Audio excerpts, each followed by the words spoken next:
உலகின் மிக முக்கியமான விலங்கியல் நிபுணர் ஆடம் செட்ஜ்விக் அவர்களுடைய வாழ்க்கை வரலாறு தான் நம்ம இந்த வீடியோவில் பார்க்க போகிறோம். 1854 செப்டம்பர் 28 அன்னைக்கு இங்கிலாந்துடைய நார்ஃபெக்கில் இருக்கிற நாரிச்சில் ரிச்சர்ட் செட்ஜ்விக்குக்கும் மேரி ஜேன் வுட்ஹவுஸ் செட்ஜ்விக்குக்கும் மகனாக பிறக்கிறார் ஆடம் செட்ஜ்விக். இவருடைய அப்பா ஒரு ரெவரண்டாக இருந்திருக்கிறாங்க, அதாவது ஒரு தேவாலயத்தில் உயர் பொறுப்பில் இருந்திருக்கிறாங்க. இவருடைய குடும்பம் நல்ல நிலையில் வாழ்ந்து வந்திருக்கிறாங்க.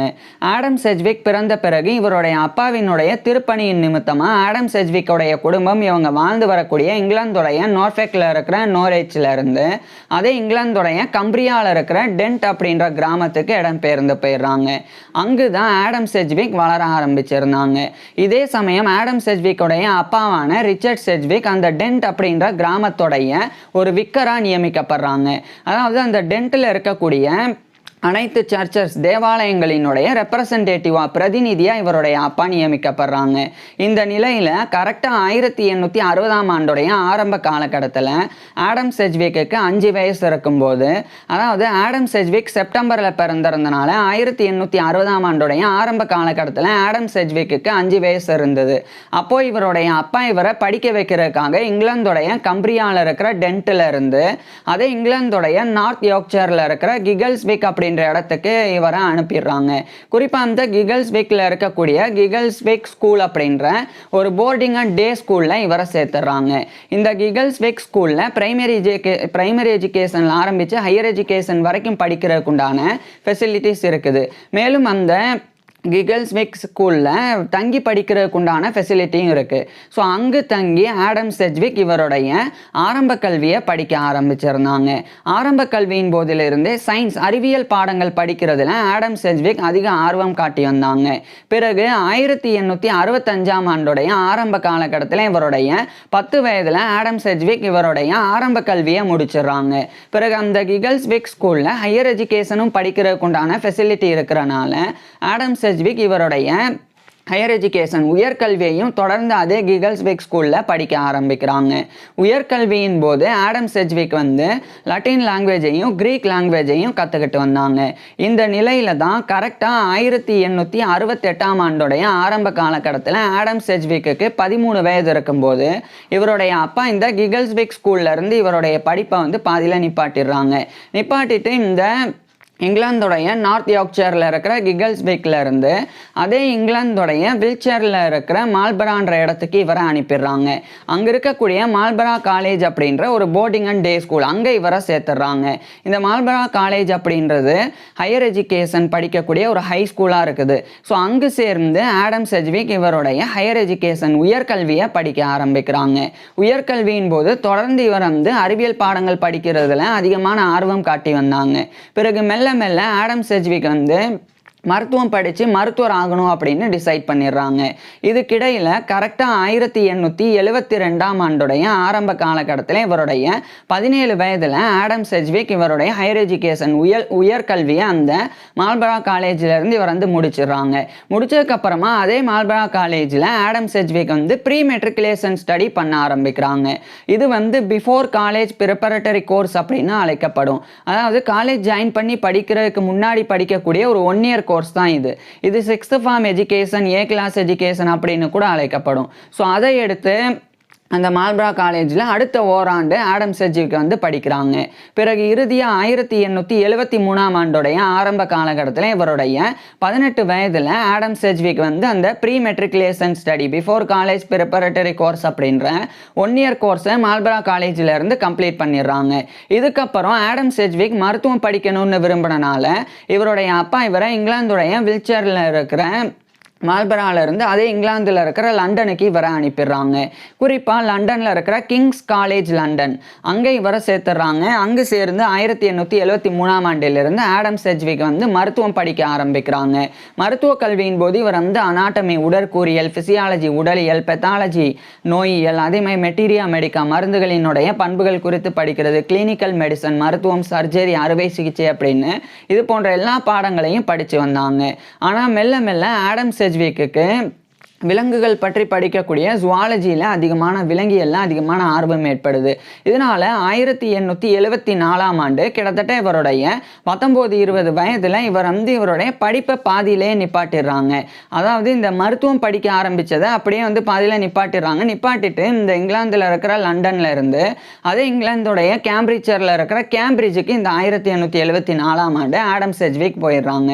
அங்கே போனதுக்கப்புறமா அந்த கேம்பிரிட்ஜில் இருக்கக்கூடிய யூனிவர்சிட்டி ஆஃப் கேம்பிரிட்ஜோடைய ஒரு கன்ஸ்டிடியூவன்ஸ் காலேஜான ட்ரினிட்டி காலேஜ் கேம்பிரிட்ஜ் அங்கே இவர் வந்து பேச்சுலர் ஆஃப் ஆர்ட்ஸ் பிஏ படிக்கிறதுக்காக 1874ஆம் ஆண்டு ஜாயின் பண்ணிடுறாங்க. ஜாயின் பண்ணி இவர் வந்து நேச்சுரல் சயின்சஸ் ட்ரைபாஸ் வந்து படிக்க ஆரம்பிக்கிறாங்க. இந்த ட்ரினிட்டி காலேஜ் கேம்பிரிட்ஜ் அப்படின்றது வந்து யூனிவர்சிட்டி ஆஃப் கேம்பிரிட்ஜோடைய ஒரு அங்கம். இந்த ட்ரினிட்டி காலேஜில் டிகிரி முடித்தா யூனிவர்சிட்டி ஆஃப் கேம்பிரிட்ஜில் இருந்து தான் டிகிரி வழங்கப்படும். ஸோ அந்த ட்ரினிட்டி காலேஜ் கேம்பிரிட்ஜில் இவர் வந்து நேச்சுரல் சயின்சஸ் ட்ரைபாஸ் வந்து படிக்க ஆரம்பிச்சிருந்தாங்க. ட்ரைபாஸ் அப்படின்றது யூனிவர்சிட்டி ஆஃப் கேம்பிரிட்ஜ் அவங்களுடைய காலேஜஸில் மட்டும் ஃபாலோ பண்ணக்கூடிய ஒரு அண்டர் கிராஜுவேட் சிஸ்டம். இதில் எப்படி அப்படின்னா இப்போ நேச்சுரல் சயின்சஸ் ட்ரைபாஸ் 1 ட்ரைபாஸ் 2 அப்படின்னு பார்ட் 1 பார்ட் 2 அப்படின்னு 2 பார்ட்ஸாக இருக்கும்.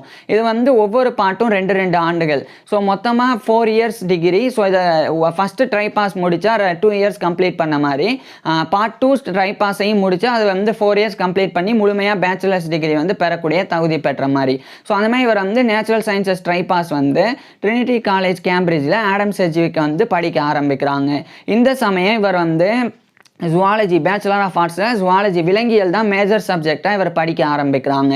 எப்படி இந்த பேச்சுலர் ஆஃப் ஆர்ட்ஸில் போய் ஜுவாலஜி இருக்குது அப்படின்னா இந்த காலகட்டத்தில் பேச்சுலர் ஆஃப் சயின்ஸ் கிடையாது, பிஏ பேச்சுலர் ஆஃப் ஆர்ட்ஸில் தான் ஜுவாலஜி, கெமிஸ்ட்ரி, வேதியியல், ஃபிசிக்ஸ், இயற்பியல் இது போன்ற எல்லா பாடங்களும் இருந்தது. ஸோ இவர் வந்து ஜுவாலஜி படித்து வந்தாங்க. இதே சமயம் மைக்கேல் ஃபாஸ்டர் அப்படின்ற ஒரு ஃபிசியாலஜிஸ்ட், ஒரு உடலியல் நிபுணர். இந்த மைக்கேல் ஃபாஸ்டருடைய வாழ்க்கை வரலாறு நம்ம ஏற்கனவே பார்த்துருக்குறோம். ஸோ அவர் மூலமாக ஃபிசியாலஜி உடலியலை ஆடம் செட்ஜ்விக் வந்து கற்றுக்கிட்டாங்க. பிறகு இவருடைய பேச்சுலர்ஸ் டிகிரியின் போது இவர் அனாட்டமி உடற்கூறியலையும் படித்து வந்தாங்க. அதாவது அனாட்டமி உடற்கூறியல் அப்படின்னா உடல் உறுப்புகளினுடைய ஸ்ட்ரக்சர் கட்டமைப்பு குறித்து படிக்கிறது தான் உடற்கூறியல் அப்படின்றது. உதாரணத்துக்கு உடல் உறுப்புகள், உடல் திசுக்கள், உடல் எலும்புகள் அதனுடைய கட்டமைப்பு குறித்து படித்தா அது வந்து அனாட்டமி. இப்போ நம்மளுடைய இதயம் எடுத்துக்கிட்டோம்னா அந்த இதயம் நம்மளுடைய உடலில் எங்கே அமைஞ்சிருக்கு, அதனுடைய அந்த சேம்பர்ஸ், இதயத்தில் இருக்கக்கூடிய அறைகளின் எண்ணிக்கை என்ன, இதயத்தில் இருக்கக்கூடிய இரத்த நாளங்களின் எண்ணிக்கை என்ன, அது மட்டும் இல்லாமல் அதனுடைய வடிவம். ஸோ இது மாதிரி ஒட்டுமொத்தமாக நம்மளுடைய உடல் உறுப்புகள், திசுக்கள் மற்றும் எலும்புகளினுடைய கட்டமைப்பு ஸ்ட்ரக்சர் குறித்து படிக்கிறது அனாட்டமி அப்படின்றது.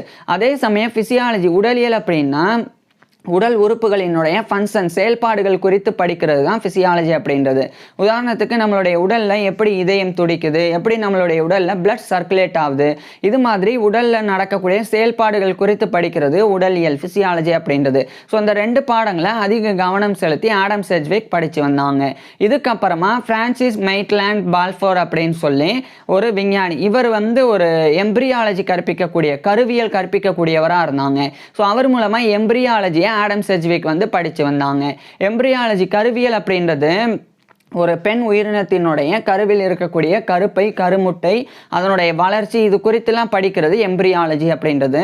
ஸோ இதுலேயும் ஆடம் செட்ஜ்விக் வந்து நிறைய கவனம் செலுத்தினாங்க. அதில் கவனம் செலுத்தினது மட்டும் இல்லாமல் அந்த ஃப்ரான்சிஸ் மெய்ட்லாண்ட் பால்ஃபோர் அவர் கூட இணைஞ்சு எம்பிரியாலஜி கருவியல் சார்ந்த பல ஆராய்ச்சிகளையும் ஆடம் செட்ஜ்விக் வந்து படிக்கும்போதே பண்ண ஆரம்பிக்கிறாங்க.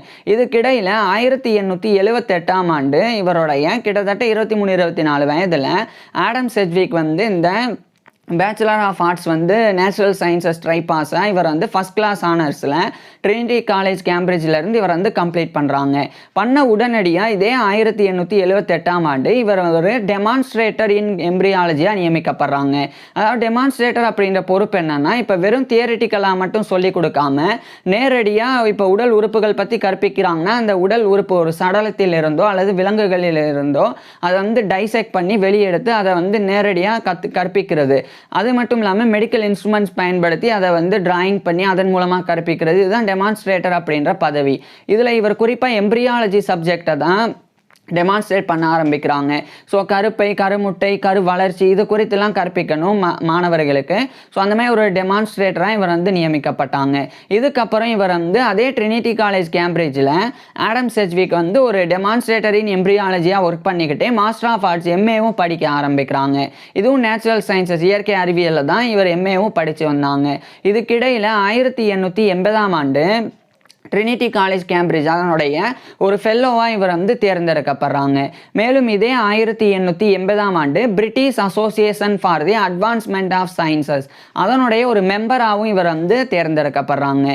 இதுக்கப்புறமா 1881ஆம் ஆண்டு ஆடம் செட்ஜ்விக் வந்து மாஸ்டர் ஆஃப் ஆர்ட்ஸ் அப்படின்ற எம்ஏ டிகிரியை ட்ரினிட்டி காலேஜ் கேம்பிரிட்ஜிலேருந்து இவர் கம்ப்ளீட் பண்ணிடுறாங்க. கம்ப்ளீட் பண்ணிவிட்டு தொடர்ச்சியாக டெமான்ஸ்ட்ரேட்டர் இன் எம்ப்ரியாலஜி அப்படின்ற அந்த பதவியில் இவர் ஆடம் செட்ஜ்விக் வந்து பணிபுரிஞ்சு வந்தாங்க. இதுக்கப்புறம் 1882ஆம் ஆண்டு அனிமல் மோர்ஃபாலஜி விலங்கு உருவவியல் அதில் இவர் வந்து ஆர்வம் காட்டி வந்தாங்க. இதுக்கப்புறமா 1883 இந்த சமயம் ஆடம் செட்ஜ்விக் வந்து ஒரு லெக்சரராகவே யூனிவர்சிட்டி ஆஃப் கேம்பிரிட்ஜில் நியமிக்கப்படுறாங்க. ஏற்கனவே இவர் யூனிவர்சிட்டி ஆஃப் கேம்பிரிட்ஜில் ஒரு டெமான்ஸ்ட்ரேட்டர் இன் எம்ப்ரியாலஜியாக இருந்தாங்க. இப்போ அந்த பதவியிலிருந்து இவர் வந்து ஒரு லெக்சரர் இன் அனிமல் மோர்ஃபாலஜியாக நியமிக்கப்படுறாங்க. அதாவது விலங்கு உருவவியலை மாணவர்களுக்கு கற்பிக்கக்கூடிய விரிவுரை கொடுக்கக்கூடிய ஒரு விரிவுரையாளர் லெக்சரராக 1883ஆம் ஆண்டு ஆடம் செட்ஜ்விக் வந்து நியமிக்கப்படுறாங்க. இதுக்கப்புறம் இதே 1883ஆம் ஆண்டு இவர் வந்து நிறைய பூச்சிகளை சேகரிக்கிறதுக்காக சவுத் ஆப்பிரிக்கா வந்து போகிறாங்க. இங்கிலாந்துடைய கேம்பிரிட்ஜரில் இருக்கிற கேம்பிரிட்ஜில் இருந்து சவுத் ஆப்பிரிக்காவில் இருக்கிற கேப் டவுனுக்கு இவர் போய் அங்கே இருக்கக்கூடிய 300க்கும் மேற்பட்ட உயிரினங்கள் குறிப்பாக வந்து பூச்சி இனங்கள் ஸோ அதை வந்து இவர் வந்து ஆடம் செட்ஜ்விக் வந்து கலெக்ட் பண்ணுறாங்க. இதில் இவர் கலெக்ட் பண்ணதில் சில முக்கியமானது வந்து என்னென்னா இந்த பேரிபேட்டஸ் அப்படின்ற ஒரு வகையான உயிரினம். அதுக்கப்புறமா இவர் நிறைய இந்த எர்த்வர்ம்ஸ் அப்படின்ற மண்புழுக்கள், அதே மாதிரி அனலீடா, அதுக்கப்புறமா ஆர்த்ரோபாட்ஸ் இது போன்ற நிறைய உயிரினங்கள் பூச்சிகள் இதெல்லாம் இவர் வந்து கிட்டத்தட்ட 300க்கும் மேற்பட்ட இனங்களை இவர் வந்து சேகரிச்சுட்டு வந்தாங்க 1884 காலகட்டத்தில். இதுக்கப்புறமா இவர் வந்து பேரபேட்டஸ் அப்படின்ற ஒரு உயிரினம் அது குறித்த ஒரு முக்கிய ஆராய்ச்சியில் ஆடம் செட்ஜ்விக் வந்து ஈடுபட ஆரம்பிக்கிறாங்க. இந்த பேரபேட்டஸ் அப்படின்ற உயிரினம் என்னன்னா அனலீடா அதே மாதிரி ஆர்த்ரோபாட்ஸ் இந்த ரெண்டுத்துக்கும் இடையில் உண்டான ஒரு பரிணாம வளர்ச்சியை கொண்டிருக்கக்கூடியது தான் இந்த பெரிபேட்டஸ் அப்படின்றது. புரிகிற மாதிரி சொல்கிறேன். அனலீடா அப்படின்னா இந்த மண் புழுக்கள் அதை வந்து குறிக்கும். அதே சமயம் ஆர்த்ரோபாட்ஸ் அப்படின்றது சிலந்தி, பூச்சிகள், நண்டுகள் ஸோ இதை வந்து குறிக்கும். இந்த ரெண்டு இனத்தையும் சேர்த்து ஒரு மாதிரி பண்ண இப்போ ஒரு சிலந்தி இருக்குது, ஒரு மண்புழு இருக்கு. இந்த ரெண்டுமே இணைஞ்சு ஒரு உயிரினம் இருந்தால் எப்படி இருக்குமோ அந்த மாதிரி தான் இந்த பெரிபேட்டஸ் அப்படின்றது வந்து இருக்கும். ஸோ இந்த ஒரு உயிரினத்தினுடைய உருவவியல் பங்களிப்பு, அந்த உயிரினத்தினுடைய கருவியல் பண்பு, அந்த உயிரினத்தினுடைய வளர்ச்சி இது குறித்துலாம் ஆடம் செட்ஜ்விக் வந்து ஆராய்ச்சி பண்ணாங்க. இது எந்த அளவுக்கு முக்கியம் அப்படின்னா இப்போ இந்த அனலீடா அதே மாதிரி ஆர்த்ரோபாட்ஸ் அதாவது இந்த மண்புழு, புழு வகை, அதுக்கப்புறம் இன்னொரு பக்கம் நண்டு, சிலந்தி, பூச்சிகள் ஸோ அந்த ரெண்டுத்துக்கும் இடையில் உண்டான தொடர்பு ஏதோ இருக்குது. அதுதான் இந்த பெரபேட்டஸ் அப்படின்ற உயிரினம் உருவாகிற காரணம் அப்படின்ற ஒரு விஷயத்தை ஆடம் செட்ஜ்விக் வந்து லிங்க் பண்ணணும் அப்படின்னு சொல்லி அதில் இவர் வந்து ஆராய்ச்சி பண்ணி அந்த ஒரு ரிசர்ச்சை வந்து தொடர்ந்து வெளிப்படுத்தினாங்க. குறிப்பாக 1885ஆம் ஆண்டு த டெவலப்மெண்ட் ஆஃப் பெரிபேட்டஸ் கேப்பன்சிஸ் அப்படின்ற அந்த டைட்டில் ஒரு ரிசர்ச் பேப்பர் எழுதி இவர் வெளியிடுறாங்க. அதை மறுபடியும் 1886ஆம் ஆண்டு அதனுடைய செகண்ட் எடிஷன் 2வது பதிப்பையும் வெளியிடுறாங்க. இந்த நிலையில் இதே 1886ஆம் ஆண்டு தான் இங்கிலாந்துடைய லண்டனில் இருக்கிற ராயல் சொசைட்டி ஆஃப் லண்டன் அதனுடைய ஒரு ஃபெல்லோவாக ஆடம் செட்ஜ்விக் வந்து தேர்ந்தெடுக்கப்படுறாங்க. So fellow of the royal society FRS அப்படின்ற இந்த ஒரு பட்டத்தை கௌரவத்தை 1886ஆம் ஆண்டு கிட்டத்தட்ட இவருடைய 32 வயதில் ஆடம் செட்ஜ்விக் வந்து பெறாங்க. இதுக்கப்புறம் 1887ஆம் ஆண்டும் அந்த த டெவலப்மெண்ட் ஆஃப் பெரிபேட்டஸ் கேப்பன்சிஸ் அப்படின்ற அந்த ஒரு ரிசர்ச் பேப்பர் பப்ளிஷ் பண்ணாங்க. அடுத்து 1888ஆம் ஆண்டும் அதே research paper the development of Peripatus capensis அப்படின்றது ஸோ அதனுடைய 4th எடிஷன் 4வது பதிப்பையும் வெளியிட்டாங்க. ஸோ 1885, 86, 87, 88 அப்படின்னு 1, 2, 3, 4 அப்படின்னு 4 எடிஷன்ஸ் 4 பதிப்புகள் இந்த பெரபேட்டஸ் உயிரினம் குறித்து இவர் வந்து வெளியிட்டாங்க. இதுக்கப்புறமா அதே 1888ஆம் ஆண்டு ஆடம் செட்ஜ்விக் வந்து monograph on the species and distribution of the Peripatus Guilding அப்படின்ற டைட்டிலில் இன்னொரு ரிசர்ச் பேப்பர் வெளியிடுறாங்க. அது வந்து a monograph on the species and distribution of the genus Peripatus Guilding அப்படின்ற டைட்டிலில் இவர் இன்னொரு ரிசர்ச் ஒர்க்கை வந்து பப்ளிஷ் பண்ணுறாங்க. இது மாதிரி பெரபெட்டஸ் அப்படின்ற உயிரினத்தினுடைய அதனுடைய வளர்ச்சி, அதனுடைய உருவவியல் தன்மை, அதனுடைய பண்புகள், அதனுடைய பிஹேவியர் நடத்தை, அது மட்டும் இல்லாமல் அதனுடைய உடற்கூறியல் அமைப்பு, அதனுடைய உடலியல் செயல்பாடுகள் இது குறித்தெல்லாம் பல்வேறு ஆராய்ச்சிகளை தொடர்ச்சியாக ஆடம் செட்ஜ்விக் வந்து பண்ணாங்க. இது ஒரு மிகப்பெரிய விஷயம். ஏற்கனவே சொன்ன மாதிரி அனலிடா மற்றும் ஆத்ரோபாட்ஸ் இந்த உயிரினங்களுக்கு இடையில் உண்டான தொடர்பு இந்த பெரபெட்டஸ் மூலமாக ஆடம் செட்ஜ்விக் வந்து விளக்கி வந்தாங்க. இதுக்கப்புறம் 1890 இந்த காலகட்டத்தில் ஆடம் செட்ஜ்விக் வந்து லெக்சரர் இன் அனிமல் மார்ஃபாலஜி அப்படின்ற அந்த ஒரு பதவியிலிருந்து அதே யூனிவர்சிட்டி ஆஃப் கேம்பிரிட்ஜோடைய ரீடர் இன் அனிமல் மார்ஃபாலஜி அப்படின்ற அந்த பதவிக்கு இவர் வந்து பதவி உயர்வை பெறாங்க. இதென்ன ரீடர் இன் அனிமல் மார்ஃபாலஜி அப்படின்னா, இப்போ லெக்சரர் ஃபஸ்ட்டு டெமான்ஸ்ட்ரேட்டர் அப்படின்ற பதவி, அதுக்கப்புறம் அதிலிருந்து பதவி உயர்வு லெக்சரர் அப்படின்றது, அதுக்கப்புறம் பதவி உயர்வு ரீடர், அதுக்கப்புறம் தான் ப்ரொஃபஸர் பேராசிரியர் அப்படின்றது. ஸோ பேராசிரியர் பதவிக்கும் விரிவுரையாளர் பதவிக்கும் இடையில் உண்டான ஒரு பதவி தான் ரீடர் அப்படின்றது. இதுவும் ஒரு அகாடமிக்கல் ரேங்க் தான். ஸோ அந்த மாதிரி இவர் ஒரு ரீடர் இன் அனிமல் மார்ஃபாலஜி, அதே சப்ஜெக்ட் இவர் விரிவுரையாளராக இருந்த அந்த விலங்கு உருவவியல் அந்த சப்ஜெக்டோடைய ரீடராக தான் 1890ஆம் ஆண்டு ஆடம் செட்ஜ்விக் வந்து நியமிக்கப்பட்டாங்க. இதுக்கப்புறமா ஆடம் செட்ஜ்விக் வந்து இன்னொரு முக்கியமான ஒரு ரிசர்ச் ஒர்க்கை வந்து எழுதினாங்க. அதை 1892ஆம் ஆண்டு இவர் வந்து note on the Peripatus from Natal அப்படின்ற அந்த ஒரு டைட்டில் அந்த ஒரு ரிசர்ச் பேப்பரை இவர் பப்ளிஷ் பண்ணுறாங்க. இதுக்கப்புறமா இதே 1892ஆம் ஆண்டு கிட்டத்தட்ட இவருடைய 38 வயதில் ஆடம் செட்ஜ்விக் வந்து லோரா ஹெலன் எலிசபெத் ராபின்சன் அப்படின்ற ஒரு பெண்ணை வந்து திருமணம் பண்ணிக்கிறாங்க. திருமணத்துக்கு பிறகு ஆடம் செட்ஜ்விக்குக்கும் இவருடைய மனைவியான லோரா ஹெலன் எலிசபெத் ராபின்சன் செட்ஜ்விக் இவங்க ரெண்டு பேருக்குமே 2 பெண் குழந்தைகள், 2 ஆண் குழந்தைகள், ஒரு பெண் குழந்தை அப்படின்னு மொத்தமாக 3 குழந்தைகள் பிறந்தது. ஸோ ஆடம் செட்ஜ்விக்குக்கும் இவருடைய மனைவியான லோரா ஹெலன் எலிசபெத் ராபின்சன் செட்ஜ்விக்குக்கும், ஸோ இவங்க 2 பேருக்கும் 2 ஆண் குழந்தைகள், ஒரு பெண் குழந்தை அப்படின்னு மொத்தமாக 3 குழந்தைகள் பிறந்தது. இது ஆடம் செட்ஜ்விக்குடைய பர்சனல் லைஃப், தனிப்பட்ட வாழ்க்கையாக இருந்தது. இது ஒரு புறம் இருக்க, பொது வாழ்க்கையில் ஆடம் செட்ஜ்விக் வந்து பல முன்னேற்றங்களையும் கௌரவங்களையும் பெற்று வந்தாங்க. குறிப்பாக Geological Survey of Great Britain அதனுடைய ஒரு சேர்மனாக இவர் வந்து நியமிக்கப்பட்டாங்க. அது மட்டும் இல்லாமல் அனதெலியம் கிளப் அப்படின்னு சொல்லி ஒரு science, engineering, literature and arts அதுக்குண்டான ஒரு மெம்பர்ஸ் கிளப் அதனுடைய ஒரு மெம்பராகவும் ஆடம் செட்ஜ்விக் வந்து தேர்ந்தெடுக்கப்பட்டாங்க. இதுக்கப்புறம் இவர் வந்து ரீடர் இன் அனிமல் மார்ஃபாலஜி அந்த ஒரு பதவியில் யூனிவர்சிட்டி ஆஃப் கேம்பிரிட்ஜில் பணிபுரிஞ்சு வரும்போது அதே யூனிவர்சிட்டி ஆஃப் கேம்பிரிட்ஜோடைய கன்ஸ்டிடியூவன்ஸ் காலேஜாக இவர் படித்த ட்ரினிட்டி காலேஜ் கேம்பிரிட்ஜ் அதனுடைய ஒரு டியூட்டராக 1897ஆம் ஆண்டு ஆடம் செட்ஜ்விக் வந்து நியமிக்கப்படுறாங்க.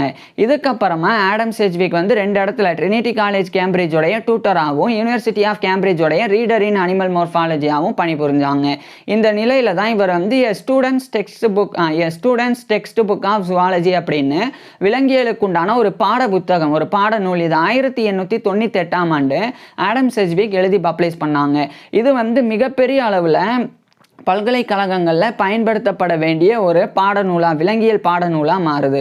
இதுக்கப்புறம் 1899ஆம் ஆண்டு இவரை கௌரவப்படுத்துறதுக்காக British Association for the Advancement of Science அதனுடைய மீட்டிங் நடந்தது.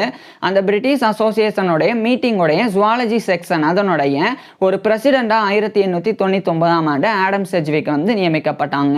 ஸோ அந்த ஒரு மிகப்பெரிய கௌரவத்தை இவர் பெற்றாங்க. இதை தொடர்ந்து 1900 காலகட்டத்தில் ஆடம் செட்ஜ்விக் இதே மாதிரி பல கௌரவங்கள் பெற்று வந்தாங்க. குறிப்பாக இவர் வந்து இந்த குவார்ட்டர்லி ஜேர்னல் ஆஃப் மைக்ரோஸ்காபிக்கல் சொசைட்டி அதனுடைய ஒரு எடிட்டராக இவர் வந்து இந்த காலகட்டத்தில் ஆடம் செட்ஜ்விக் வந்து நியமிக்கப்பட்டாங்க. அதை தொடர்ந்து இவர் ஏற்கனவே எழுதின students text book of zoology அதனுடைய 2வது வால்யூம், 2வது தொகுதி, அது 1905ஆம் ஆண்டு ஆடம் செட்ஜ்விக் எழுதி அதையும் பப்ளிஷ் பண்ணுறாங்க. அடுத்து 2 ஆண்டுகளுக்கு அப்புறமா 1907ஆம் ஆண்டு அந்த டியூட்டர் அப்படின்ற பொறுப்பில் இருந்து ட்ரினிட்டி காலேஜ் கேம்பிரிட்ஜில் இருந்து ஆடம் செட்ஜ்விக் வந்து விலகுறாங்க. இதுக்கு முக்கியமான காரணம் யூனிவர்சிட்டி ஆஃப் யூனிவர்சிட்டி ஆஃப் கேம்பிரிட்ஜோடைய professor of zoology and comparative anatomy அப்படின்னா அந்த ஒரு பதவி உயர்வை இவர் பெற்றிருந்தாங்க. So reader in animal morphology அந்த பதவியிலிருந்து 1907 professor of zoology and comparative anatomy அதாவது விலங்கியல் மற்றும் ஒப்பீட்டு உடற்கூறியல் பேராசிரியராக 1907 யூனிவர்சிட்டி ஆஃப் கேம்பிரிட்ஜில் ஆடம் செஜ்விக் நியமிக்கப்பட்டாங்க. இது ஒரு மிகப்பெரிய பொறுப்பு. ஜுவாலஜி அப்படின்னா விலங்கியல், அதே சமயம் கம்பேரேட்டிவ் அனாட்டமின்னா ஒப்பீட்டு உடற்கூறியல். இப்போ உடற்கூறியல் அப்படின்னா உடல் உறுப்புகளினுடைய ஸ்ட்ரக்சர் குறித்து படிக்கிறது உடற்கூறியல். அதே சமயம் ஒரு உயிரினத்துக்கும் இன்னொரு உயிரினத்துக்கும் இடையில் உண்டான உறுப்புகளினுடைய கட்டமைப்பு குறித்து படிக்கிறது ஒப்பீட்டு உடற்கூறியல் அப்படின்றது. ஸோ அந்த விலங்கியல் ஒப்பீட்டு உடற்கூறியல் இந்த 2 பாடங்களை மாணவர்களுக்கு கற்பிக்கக்கூடிய ஒரு பேராசிரியர் அப்படின்ற பதவியில் 1907 ஆடம் செஜ்விக் நியமிக்கப்பட்டாங்க. அடுத்து 1908 Adam Sedgwick Cambridge Philosophical Society அதனுடைய ஒரு பிரசிடெண்டாகவும் நியமிக்கப்படுறாங்க. மேலும் இதே காலகட்டத்தில் Adam Sedgwick British Association for the Advancement of Science அதில் சில பொறுப்புகளில் நியமிக்கப்பட்டாங்க. அதனுடைய 3 கமிட்டிஸில் இவர் நியமிக்கப்பட்டாங்க. அதுக்கப்புறமா 1909 இந்த சமயம் அந்த students text book of zoology அதனுடைய 3rd வால்யூம் 3வது தொகுதியை 1909 ஆடம் செஜ்விக் பப்ளிஷ் பண்ணாங்க. பிறகு இந்த 1909 தான் இங்கிலாந்துடைய லண்டனில் இருக்கிற இம்பீரியல் காலேஜ் லண்டன் அதனுடைய ப்ரொஃபஸர் ஆஃப் ஜுவாலஜி விலங்கியல் பேராசிரியர் அப்படின்ற அந்த பதவி ஆடம் செஜ்விக்கு வழங்கப்படுது. இதே சமயம் யூனிவர்சிட்டி ஆஃப் கேம்பிரிட்ஜில் இருந்து ஆடம் செஜ்விக் அங்கேருந்து நிறைய நண்பர்களை இவர் இழந்தாங்க. இதனால இங்கே வேலை பார்க்குற இவர் விரும்பலை. ஸோ யூனிவர்சிட்டி ஆஃப் கேம்பிரிட்ஜோடைய professor of zoology and comparative anatomy அந்த பதவியிலிருந்து ஆடம் செஜ்விக் இந்த ரிசைன் பண்ணிடுறாங்க. 1909 யூனிவர்சிட்டி ஆஃப் கேம்பிரிட்ஜில் இருந்து ரிசைன் பண்ணிட்டு இந்த 1909 இங்கிலாந்துடைய கேம்பிரிட்ஜரில் இருக்கிற கேம்பிரிட்ஜில் இருந்து அதே இங்கிலாந்தில் இருக்கிற லண்டனுக்கு போய் அங்கே இருக்கிற இம்பீரியல் காலேஜ் லண்டனுடைய ப்ரொஃபஸர் ஆஃப் ஜுவாலஜி விலங்கியல் பேராசிரியரா 1909 ஆடம் செஜ்விக் பணிபுரிய தொடங்குறாங்க. அடுத்து 2 ஆண்டுகளுக்கு அப்புறமா 1910 1911 இந்த காலகட்டத்தில் என்சைக்ளோபீடியா ஆஃப் பிரிட்டானிகா அந்த ஒரு புத்தக தொகுப்பு வெளியிடப்பட்டது.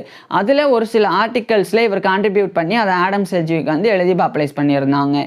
இதுக்கப்புறம் 1912 காலகட்டத்தில் தான் ஆடம் செஜ்விக்குடைய உடல்நிலையானது படிப்படியாக சரிய தொடங்குது. இறுதியாக 1913 பிப்ரவரி 27 கரெக்டாக இவருடைய 58 வயதில் ஆடம் செஜ்விக் இறந்து போயிடுறாங்க.